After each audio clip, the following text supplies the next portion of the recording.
It is a great honor and a privilege to introduce Shimon Deutch.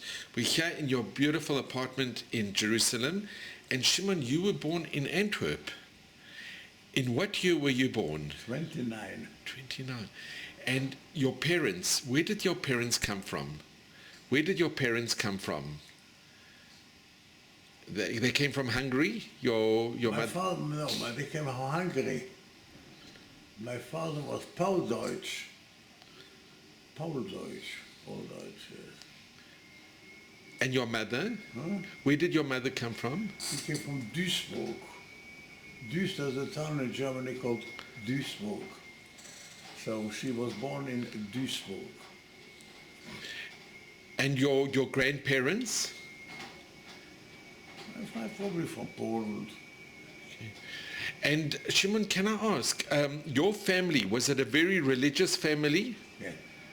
Very religious. To this day. And you are named after your grandfather.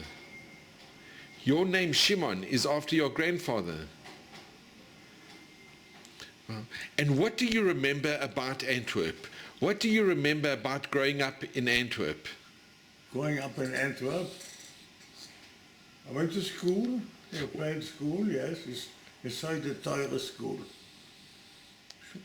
Jewish, Orthodox Jewish school. And which Beit Knesset, which synagogue? We down in the Alexander Stiebel. It was Alexander Rebbe, that's where we down. And Shimon, did you have brothers and sisters? Any brothers and sisters? I had a brother who died during the war. I never had any sisters, just one brother, that's it. Was he older than you? Yeah, the brother was a little older, yes. He's buried in London. He died in London.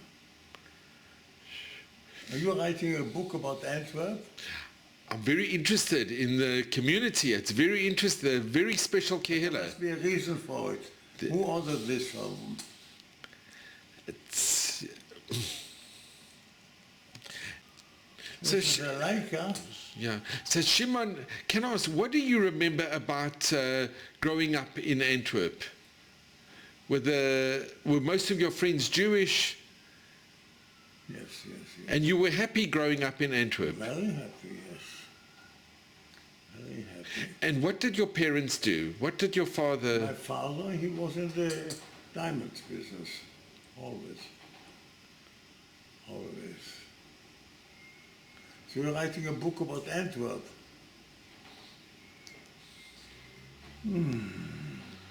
And can I ask, Shimon, do you remember when the Germans came into, when Belgium was invaded, and do you remember that time? Yes, I remember. And my parents managed to get away, but and my brother also, managed to get away to Portugal. But I was ill, so they couldn't evacuate me. You see, I was ill. I had a bad, I had temperature. So, but they were afraid that the Germans would come and not be good. So they dug for me a basement room. And that's what I was during the war. Hidden in the basement room. Where? In Antwerp, yes. And the Germans never found me. And your parents? Were your parents? They managed to get away. Where did they go to? Went to London. And you stayed alone? They have no choice. And they couldn't evacuate me. I had a high temperature, but they built a basement room for me. And who looked after you? Who looked after you? I was not particularly well looked after. I became ill. I got tuberculosis. I was very nasty, very nasty. But then, yeah. But did you have any family that stayed with you? No. There was a guy who was very friendly with my father, and he would bring me every second day soup. So I ate this warm soup, and that's it. And you stayed by yourself in the house? Yes. Do you remember the address of the? Do you remember where It you? was in our 53 Langeruisbroekstraat. I remember the street. Yes. And the Germans never came into the apartment? No, they didn't know about it. It was hidden. And the other Belgium from Antwerp, the non-Jews, they didn't inform, they didn't... No. There was one woman who had worked for us, and she would bring me every day soup. Soup. Treife, not kosher, yeah. But that kept me going. And what did you do during the day? Nothing. Could you read? Could you... I had nothing to read. I went a bit, talk.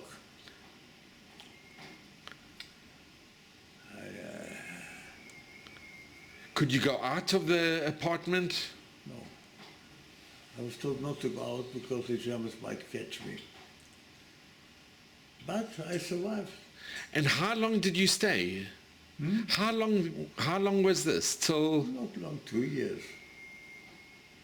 Oh, wow, 2 years, yes. And then the English came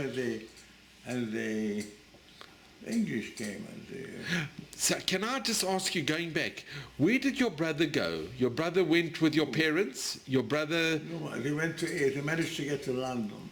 But my brother died in London because he was already ill. And he also had tuberculosis. So he died in London. And he's buried in London, in Anfield. And did they go via Portugal? Did they go to Portugal? Yes, they managed to get out, yes. They got to Portugal, from Portugal to Gibraltar.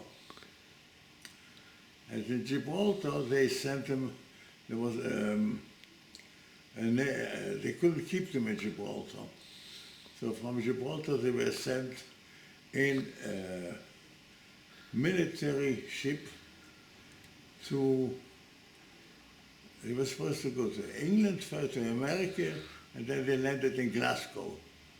In Scotland? Yeah. That's the story. And were you in touch with your parents? No. Could they send you letters or? No. They didn't know where I was, nothing. I was not in touch with them. I was ill. I became ill. I got tuberculosis. And you couldn't go to the hospital? And could you take any medication, any medicine? As this woman who brought me the soup, she brought me aspirin. But that's the only medication I got. Do you remember her name, the name of the lady? I think it was called Lisa. She had been dead for many years. And she was a non-Jewish woman? No. And was she kind to you? Did she bring you newspapers or? No. She just brought me soup, treife soup, not kosher. And did you speak to her? Could you? Yes, what could I speak to her? She brought me soup. Simone spoke Flemish to me. Sometimes she managed to get some fish for me. And she was decorated for looking after me. She became a Chassidei Umot Olam, righteous amongst the nation, a Chassidei Umot Olam. No, and after she died, she'd been dead for many years. She also got a decoration for looking after me. Who gave the decoration? The government. Of Belgium? And here in Israel, did they, Yad Vashem, did they also give Yad Vashem? Did they also give Chassidei Umot Olam? The righteous? She's dead for many years. Do you know how many years ago that was? That was in 1940. How many years is that? It's a long time ago. It's more than 80 years ago. Yeah. And Shimon, can I ask, when you were in hiding, weren't you scared? Weren't you always scared that? Weren't you nervous and scared when you were by yourself? No, brought me soup. I know, but by you being by yourself all the time, wasn't it difficult? Yes. I was by myself, yes. What I did is I had to sit up and I would daven shachas, you know. I was 9 at the time, or 10. Okay, so Did you know when Shabbat was? that was yeah, I knew what more or less. I kept closer. There was a Jew who once came to see me also, but it was very dangerous for the Jews to hang out. The Germans took all the Jews. Who was the Jew who came? Was he a family What member? do I know? They came, I bought me sometimes Shabbos he would come and bring me also a bit of chunut or whatever it was, or a fish or a herring. There were Jews who were for the Liberation Organization also. But it was very dangerous what they were doing. Very dangerous. Shimon, So now I suggest you Shimon, can I just ask, was there no possibility that your parents could have taken you? That your parents could have taken you with they them? went away. My parents managed to get away. And they couldn't have taken you with? No. I was ill.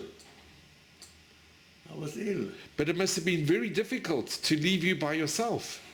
I was supposed to say they come to get me when I'm better, but who can Moshe get me?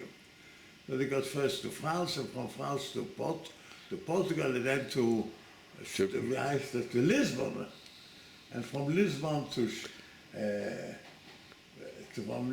they got to Gibraltar? Wow. They got to Gibraltar. And from Gibraltar there was a military boat.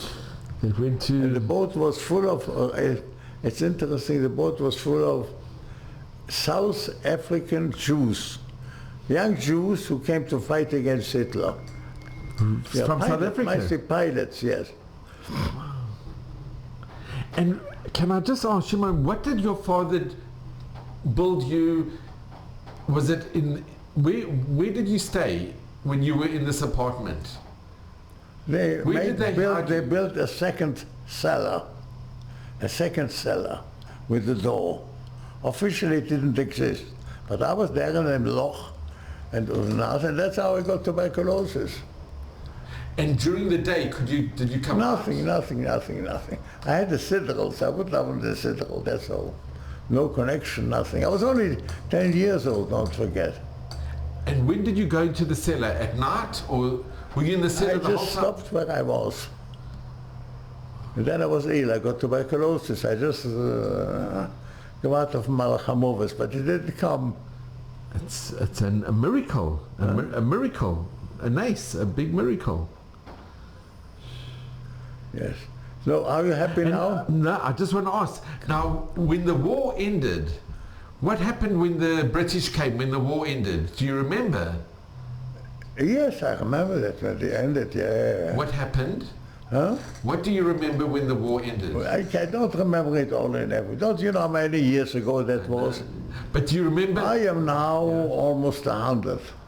And that was, I was 10, that's 80 years ago. Well, I remember, come on. But let me ask, when you were liberated, when the war ended, what do you remember when the war ended? The English came, yes. And could you go out of Of course, they were very nice to us. The English were very nice to us. The English, very nice. And when did you get to see your parents and your brother? Did they come to Belgium or did you go to England? No, they were in London already. They had managed to, and so I took me to London. Who took you? The British, those were very nice. They took you the to Belgians, yeah. They knew about me. So they were in London. They had some connection with the Belgian, the Resistance. And they knew about me. So they came to get me, and they, of course I was very ill by that time. And then they sent me also to Switzerland to get from the tuberculosis. To recover. And I recovered, yeah. And can I ask, when you first saw your parents, Huh? do you remember the meeting with your parents? Yes, yeah. Was it very emotional? Of course everyone was. Of course very emotional. And you saw your brother at the same time? You saw your brother also? My brother was alive, yeah. They took me to England.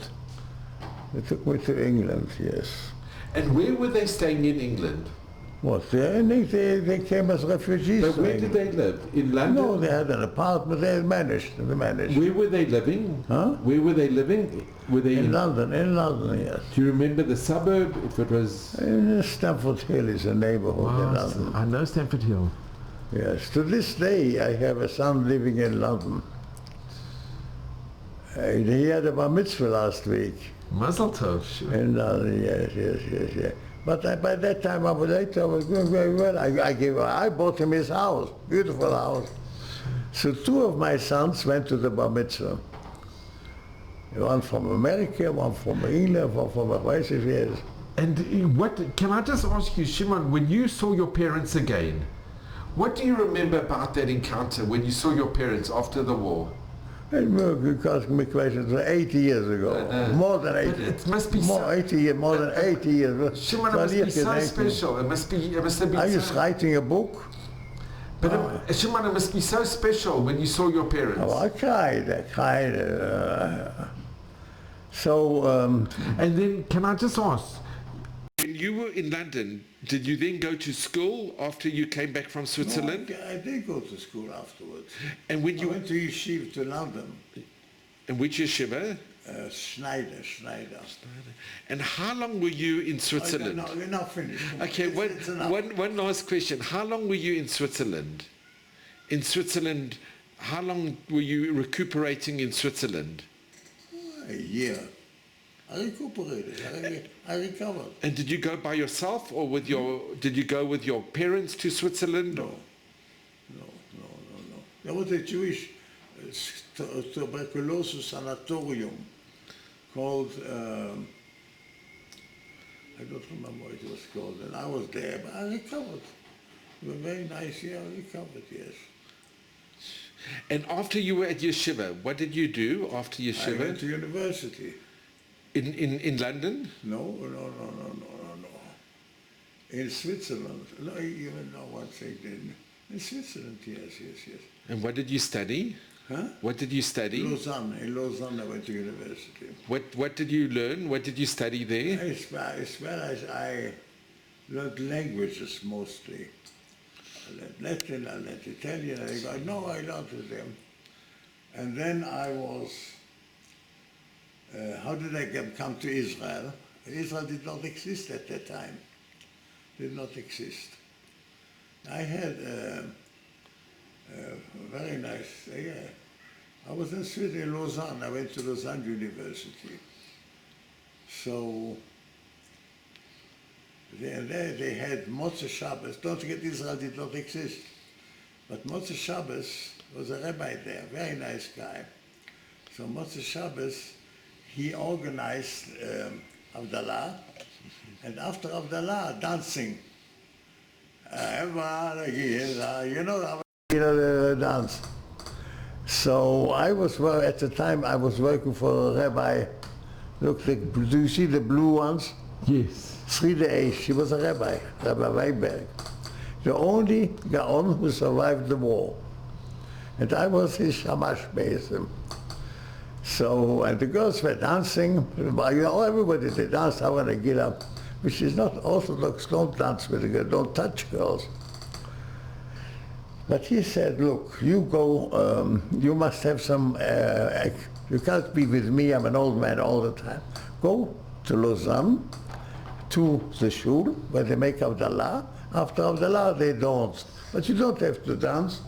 You can sit down in the corner and learn. This is the book he gave me. Mesilat Yesharim. Oh, that's Luzotto. Have you heard of Mesilat Yesharim? Reb Chaim Luzotto. Huh? Reb Chaim Luzotto. Luzotto. It's Reb Chaim Luzotto. Okay? Yeah. Mesilat Yesharim. Mesilat Yesharim. This is a Mesilat Yesharim. And as I was listening to this, as I was sitting in the corner reading the Mesilat Yesharim, there was a very beautiful girl, noticed that I was not dancing. So she came up to me, pourquoi ne dansez-vous pas? Why I'm not dancing? So I told her, look, I'm studying Mesilat Yesharim, and we don't dance with girls, we don't touch girls, we don't do that. Why not? Well, then she cried. And she cried. So I said, what are you crying about? It is the first time in my life that I see somebody studying my grandfather's sefer. I admire you. How is it possible not to fall in love with such a nice girl? Her father, the whole story, he had been hanged by the Germans. Yes. And you want to see her? Yes, yes. This is the girl. And this was your wife? Huh? And you? No, no, no. We fell in love and decided to get married. So I went to visit she's Italian, of course. I went to visit her mother. And my mother asked, "Che cosa lei studia?" So I was studying philosophy, because the only way I could get a visa permission to stay in Switzerland is by going to university. And I didn't have too much money, and I didn't have a high school certificate. But I still went to the university to try to get, as a student at university, they gave you permission to stay. So there was a Jewish woman. She pretended she's not Jewish, but she was Jewish. And she told me, "Ich möchte Ihnen helfen. I want to help you." So how can you help me? So she said she, as being in the university, was in charge, to a certain extent, of admissions. So she said she has possibility to accept in the philosophy. She didn't have too much money either. She said the cheapest faculty is philosophy, but you must have a high school certificate, which of course I didn't have. So she said, if I have the right to say that you are an exceptionally intelligent man, which she didn't know, I have the right to give you an exam in Greek and Latin as a Gaon. And as I give you the exam for Greek and Latin, if you pass the exam, then I can accept you in the school. It was also the cheapest faculty. And we were medicine was the cheapest faculty. Didn't have much money, so that was okay. But I didn't know how I went to yeshiva. How did I know Latin and Greek? So she said, you know what, do it in 2 parts. Do Latin in 1 part, and then you learn Greek. How will I learn Latin? So I met her. She said, moi je vais t'enseigner. I will teach you Latin. And believe it or not, within a month I knew Latin. And I got an exam from that woman. She said, you are a genius. In 1 month you speak Latin. To this day I speak Latin.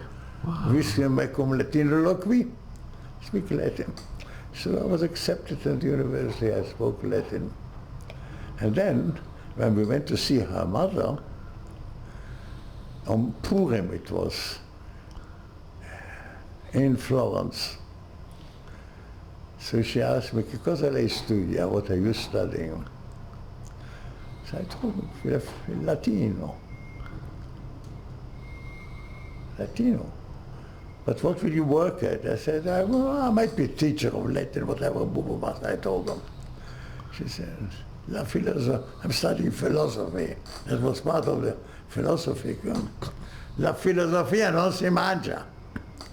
You cannot eat philosophy. In other words, you could never bring panosa for my daughter, because what panosa is that you're a philosopher, you know Latin. Who will give you a job? Where will you work? And she did not allow me to marry her. At the same time, the same Motzei Shabbos, there was a guy, it was before the war, they were clearly looking for volunteers to come here to fight. So she said, no, I cannot have you marry this man. We were heartbroken. And the same night, same evening, there was a bus taking boys to, a lot of boys came volunteer. Palestine did not exist, Israel did not exist. It was at the time in the beginning when the battle was over. It was the British under the British, the mandate. No, the British had already left, were already getting out. The British were sick and tired of it. The Arabs, yeah. The Arabs, they wanted the country. While they had been British, so the Arabs wanted it. And then the Jews wanted it. But the Arabs were much stronger than the Jews. It was so they were looking for volunteers, and there was a bus coming, and they got a lot of volunteers. When you Jewish boys volunteered to come and fight in Israel. And I was so disappointed that I told the guy was Israeli, in charge of bringing volunteers to Israel. So I spoke to him. I decided I want to go to volunteer. I want to volunteer for a Palestine which did not exist. Fight with the Jews. So he looked at me, he saw my black couple, he said, I can't take you. I said, because the Orthodox, I'm told not to take, they didn't like the Orthodox. Would you believe it? Sure. I cannot take you because you are Orthodox. I only take Mizrahi or others.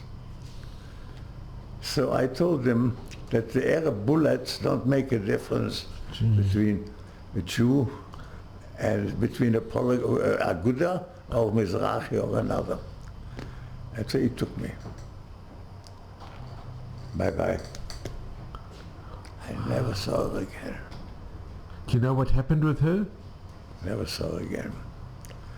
Because by the time I came back, whatever it was, she was gone. She was married to somebody else. I mean, I saw her, but I visited sometimes, but I didn't do anything. Hello, Baruch Habu B'Shem Hashem. That's one of my grandsons. They all look like that. Baruch Habu B'Shem Hashem. Liebes das Sinn von Gabi? Ja, aber Oh. So Shimon, can I ask, you went to fight you came here to fight? You came to fight in Yeah, I want to show you, okay? Give me that thing, it's the bag. You know.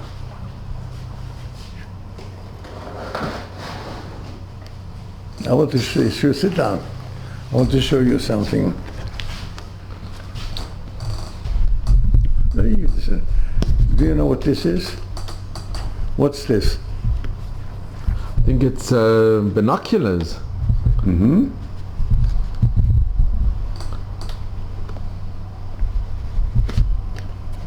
Where is the binocular made? Where does it come from? So they say Switzerland makes... Oh, leave your thing now. No, it's good. Switzerland makes good binoculars. What's it from? That's Russian. Russian. You know what happened? I buried this guy. He was killed at the Battle of Latrun. And I was in the Chevre Kedisha. I buried him. But as I buried him, I took whatever he had. He had been fighting against the Germans. So he was an officer who had been fighting against the Germans. But then the war with Germany was finished, so he decided, I'm going to fight as a Jew. Now you will see something interesting. This is made in Russia.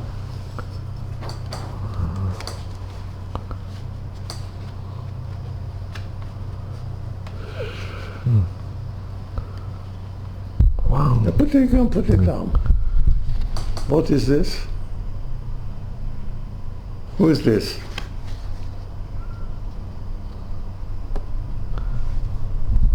Who is it? The guy with the beard. It's me. This is you. That is in the Battle of Latrun. This is you. You had a beard and... Yes. I was in the Chevre Kedisha, you see? The guy was killed. So I buried him. But as I buried him, I took his uniform, his cap, and his thing is here. And it fitted you well. Oh, not too well, verstehst du? But no, it was a bit small for me. That's his uniform. You see, this is a Russian star, communist star. I buried him, and after burying him, I I took his uniform, and of course his dresses, and yes, and I was there. I wasn't hit during the war. And he also had a Luger gun, but I had it, which I had, but somebody stole it from me. Says, this is state, that was his. It's a very good made in Russia. That was his as an officer. And later I was sent to, after we finished the news, I was sent to Tiratzvi. You know Tiratzvi? It was always fighting, the Arabs tried to capture Tiratzvi. So I was one of the defenders of Tiratzvi. And and here you have Yes, yeah. Here I already had equipment, and this is one of the guns he got from the rabbi. He managed to get 5,000 guns from Czechoslovakia. That's when Czechoslovakia sent armaments. Yeah, no, Czechoslovakia was the general there was a Jew. So he managed to make a deal with him. Not they didn't pay him. He said 5,000 or 500. Well, a few thousand guns he gave him. This is a Czech gun. But this is you don't have to look at the head. This was not a guy. It was officially. It was officially a soldier there. Yeah. So you fought in the War of Independence? The Arabs attacked Tiratzvi. It was a kibbutz. It's a kibbutz, yeah. Yes, it's very interesting that the guy on top of the roof who had a machine gun was an uncle of mine. He's buried there. He's buried in Tiratzvi. They were buried in Tiratzvi, an uncle of mine, yeah. Here I didn't have a beard, I had a mustache. Tiratzvi. How long after this picture? How long was it from this picture? Because here you're wearing glasses. In this picture you're wearing glasses. No, for this picture was, I don't remember, I think there was a French photographer. And he took the photographs. A French photographer, a Jew of course, with the camera. Sure. I think that he had a German one, a German Leica attacker he had. A German, we also have a Leica. Yeah. And how long did you stay in, were you here for a long time after the War of Independence? No, until the war was finished. And after the war? After the war, I came to Tel Aviv. I stayed in the army. I came to Tel Aviv. And here I married. I married here. Did you see the little girl before? She's named Esther. She's named after my first wife, who was 17 when I married her. And how old were you? I was much older, about twice. A very interesting story with the shidduch. A very frum girl, Esther. And can I ask, and Shimon, and when did you go back to Belgium? When did you go back to Antwerp? When did I go back to Antwerp? No, from here I went back, yes. When the war was finished. I couldn't make a war.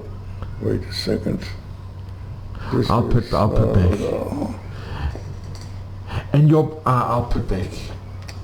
And your parents, Shimon, can I ask your parents, did your parents also go back to Antwerp? My parents, they went their own way. My parents went their own way. No, my mother died in Israel. My father died in London.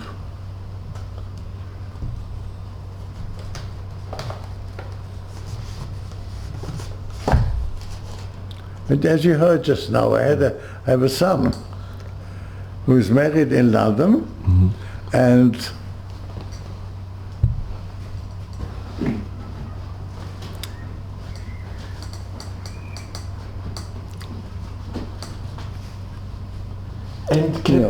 And when you went back to Antwerp, Where did you get? Could put this back? Hello. are we going to show them? No. I Huh? want to see if we can show. This you got from... Then I went back to Antwerp. You feel? And how long were you in Antwerp?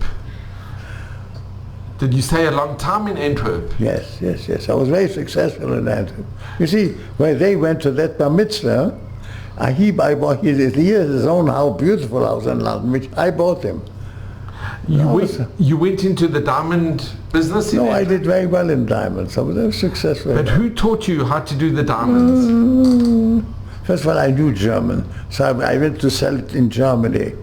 And then they said, did very well. I did very well, yes. Diamonds. So I could buy houses for all my boys. And can I ask? Well, they went to the bar mitzvah, yes. So he was received in the house of one of my sons, and who himself has also 10 children.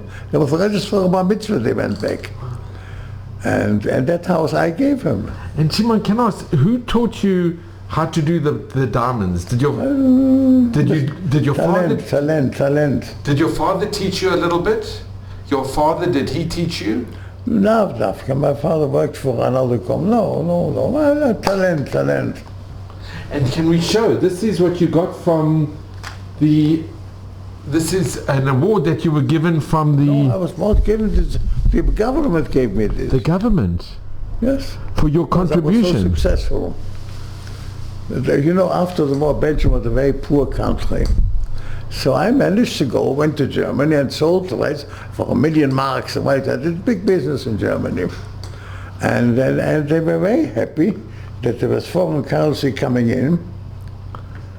Very happy for the foreign currency. And one member was a member of the diamond bulls. I started a factory. They were very happy with me, so they gave me medals. And you got on well with the other Yidden in the Bursa? Yeah. To the point that they gave me medals. They were so happy with me. Wow. Yeah. And how long did you stay in Antwerp? It doesn't have anything. I stayed as long as I stayed. Basically, I'm retired now. And when did you come back to Israel? I had a problem here. I had an accident here. I had a car accident, and with a fire. So I managed to get out, and interestingly enough, my Belgian passport got burned, got lost. Hey. So now I'm here. I got a Belgian paper, but the problem is that today they don't like they're not so keen on bringing in Israelis. Why? Because a lot of Israelis come in and they never go out, and they don't want them. They don't want them, you know, Russians, whatever it is. I'll call me the trick. They don't want them in America. When did you come back to Israel? No, wait.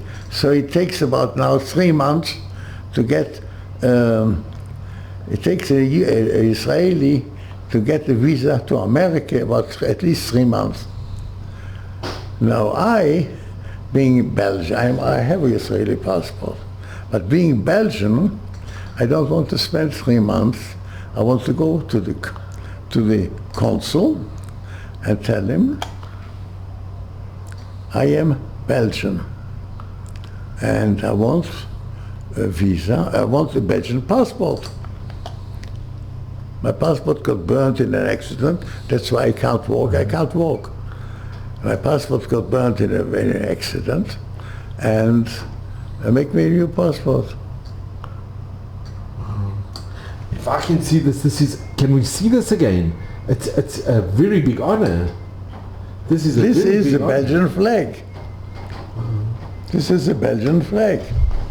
This is amazing. You're supposed to wear it on your jacket. Did you wear it? Did you used to wear it? I didn't have an occasion, but I can wear it if I want to. And you've got two? I have 2 of them, yeah. There's the other one. They know these matches, the blue one and the green one. I did something for Belgium. I recharged the industry in Belgium, brought a lot of foreign currency to Belgium. The wrong with the Belgian money after all was Papier. And by bringing in, let's say, brought in 10 million marks, So the Belgian currency, now the Belgian franc is very good. You see, so they got this. And can I just ask, Shimon, you always remained frum? You always remained religious? Yes, yes, yes. Yes, my wife is also very from. As a matter of fact, she's also a business, my wife, and her father was a strammel. You know what a strammel is? So she bought me one. Look over there, you have a strammel. You can look at it. Yeah? I'll tell Wow. you. So, waar breng je de strammel? Hele waren de strammel. Maar Rebbe had me gekauft dat strammel. Give me a kick. Shimon, I want to thank you. 1 minute. He speaks Yiddish. I want to thank you, Shimon, so much. I am so grateful to you. Shimon, thank you so much. It's an honor and a pleasure. It's an honor and a privilege for me, and I am so grateful to you, You're Shimon. writing a book. We're doing a film, a video, but it's very important. And your story that you were unbelievable, that you were in a cellar by yourself for 2 years. My wife, you know, friend was no strammel. I weiß nicht, was das ist. Thank you so much, Shimon. Oh, wait. My wife is very orthodox, so she bought me a strammel. See? You've never seen this? Sure. It looks very good. Shimon. She bought me a It's strammel. wonderful. Yes. Wow. And Shimon, if I can ask you, Die gaat ze met de strammel? Nee, no. Het was nog een schassen gehad. Shimon, Ja, is met zo'n gasten was het de strammel, ja. can I ask you, Shimon, what message do you give? What message do you give to your children and grandchildren? Look at them, all religious, all of them, and Torah. Our main thing is Torah, to study Torah. When we learn in welke yeshiva, In the Mir. he goes to a very famous yeshiva. It's the Mir Yeshiva, the Mir. Yeah, a literature yeshiva, yes. We just know in, Mais Urim. we? Mais Urim. I do know, yeah. Famous yeshiva, Mir. The Mir's the most famous. You Wow. want a photograph of the door? So we take It's wonderful. photograph of you with the strammel. Shimon, I'm so grateful to you. In Kol Halev, with my heart, from the bottom of my heart, I thank you so much. It's been It's a pleasure. an honor and a privilege to be with you. So I like. And just in good health, in gesund. Did you give him a coffee? Is it good?